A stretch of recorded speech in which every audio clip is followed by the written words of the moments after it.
Do you want to allocate more RAM to Minecraft? We have got quick and easy solution for you.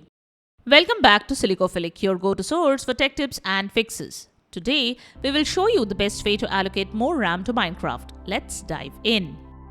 Method 1. Allocate more RAM to Minecraft. Here is how you can allocate more RAM to Minecraft. Launch Minecraft Launcher on your computer. Click on the Installations tab at the top of the launcher. Find the version of Minecraft you are playing, like Vanilla or Modded.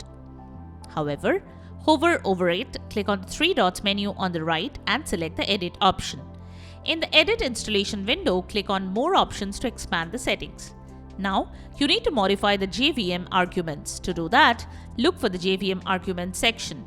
Find the part that starts with -xmx, followed by a number and G like xmx2g dot or similar to this. Now change this number to allocate the desired RAM. Like for 4 GB, you can change it to 4G, for 6 GB, you can change it to 6G, and for 8 GB, you can change it to 8G, etc. For example, if it says -xmx2g, change it to -xmx6g to allocate 6 GB of RAM.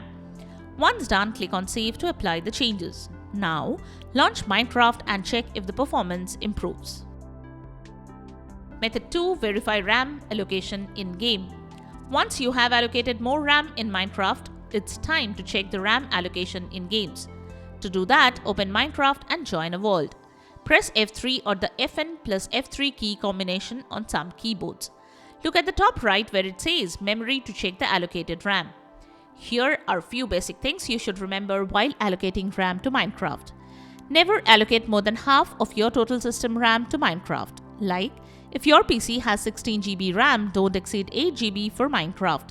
If your PC has 8 GB RAM, don't exceed 4 GB, and so on. Another thing you should remember that modded Minecraft requires more RAM depending on number of mods. And that's it. That was how to allocate more RAM to Minecraft. We hope the method has worked for you. If you found this video helpful, give us a thumbs up and subscribe to our channel for more tech tips and troubleshooting guides. Leave a comment below to share your thoughts and suggestions, if any. Thanks for watching, and we will see you in the next video.